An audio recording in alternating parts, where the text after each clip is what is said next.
Hey everyone, Hans here. Today, a quick video again about a play that I've tried in the past and that I saw someone post about on LinkedIn today, which made me think about building it out as a clay table so that everyone else could enjoy it as well.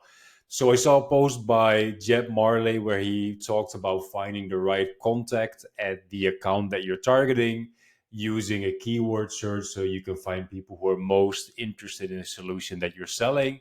It's a play I tried in the past by looking at keywords in summaries, so LinkedIn bios, and in their job descriptions. But he came up with a pretty cool angle as well that I think would work really well. And I built it out in Clay. And the best part is that now I can share Clay tables. So I'll share the table with you so you can simply copy and paste it and you can use it for yourself. So let's have a look at the play and let's have a look at how we can set that up in Clay.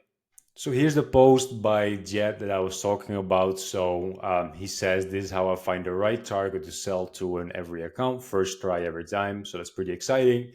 Then he said, "Okay, you need to find one skill that your target will be required to have." So he goes with the ABM software example. So skill will be account-based marketing.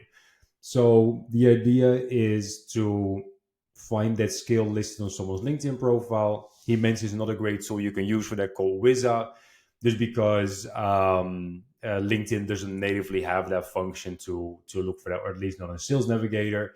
There are ways to actually find that on LinkedIn, but ideally you'll be able to find that in the place where you already have your list, or where you're building your list, or where you have your accounts, so that you can find the right person to target.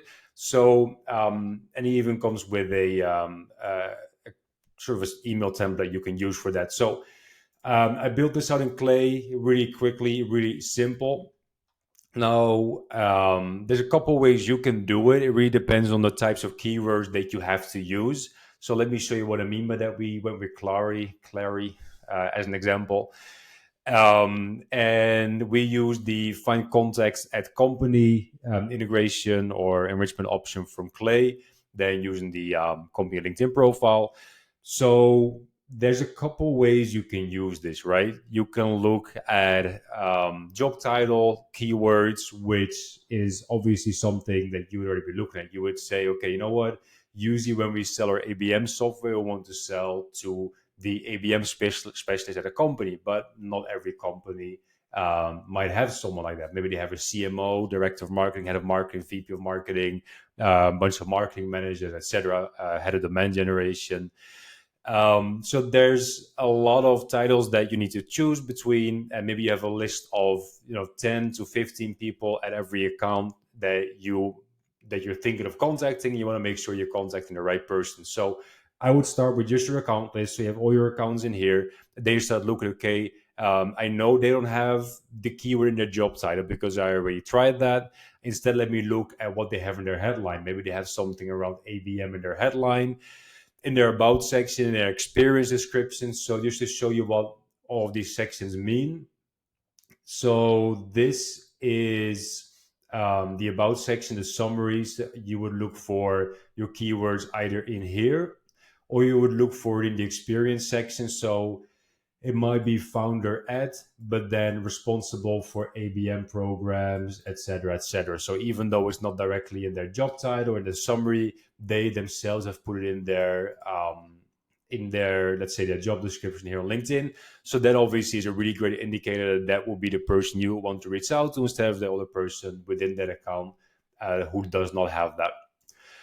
So those are the about section, the experience description. You can look at past experience. So maybe right now they are not responsible for ABM, but in the past they were. So they're excited about it. They're no longer responsible for it, but they could be your champion. For example, you could say, "Hey, listen, I know that you've done ABM in the past. I'm sure you loved it. Who right now would be the best person for me to talk to within your company?" Or a lot of other angles you can use as well. Then there are certification keywords.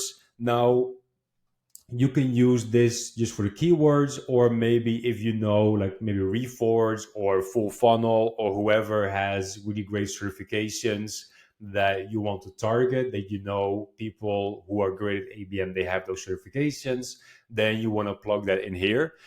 Now, the reason why I went with certification keywords is because something like account based, even though there's the hyphen in there and it's put together, it will still give you a positive result if it can only find, for example, if it can find both words within the description just separate. So if someone says I was an account manager based in New York, it will still give you that as a positive result. So that's why you need to make sure you're super specific. Ideally, you use terms like ABM, ROI, whatever, right? So you use terms like that, or you need to have really specific keywords that you can use that you know will not give you those false positives, or just look at certifications, because that's where I found you get the very best matches. You get a good match rate and they're super, super relevant.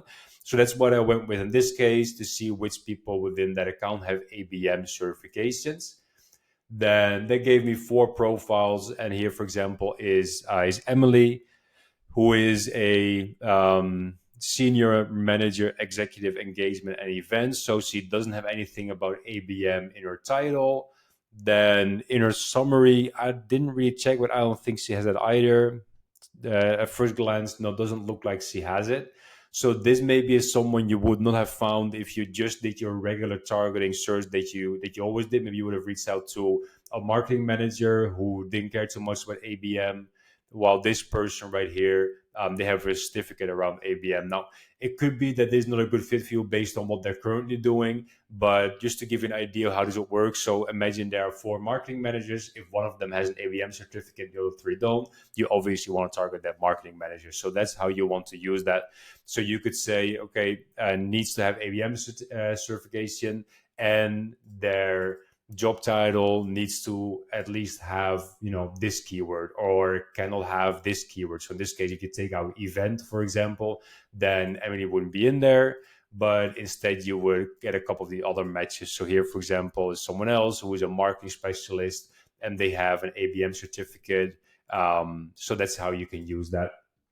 So this clay table, it's probably in a lot of cases not going to give you a really high match rate for a lot of accounts, but it's a great play you can run alongside, the other plays that you're doing. So how I would use that, and how, we sometimes use it, and going forward, we'll use it again, is imagine you're starting from scratch. You get your entire total addressable market, then you start scoring your accounts, and then at your, let's say, tier 1 accounts, then you start scoring your contacts as well. And then your tier 1 accounts, where you have contacts that are also tier 1 contacts because they care about ABM, for example, those are your absolute, your golden accounts, your ace accounts. I've heard a lot of terms for that you want to target first, and where you want to go after a lot more aggressively maybe than the other ones. And then your tier 1 accounts, but with tier 2 prospects or leads or contacts, those are the ones that come after, et cetera, et cetera. So that's how I would use that, and that's how you could potentially use it as well. Because I'm sharing this table with you, you can duplicate it for yourself, and let me know how everything goes. For now, thanks for watching. Have a good one, and see you in the next video.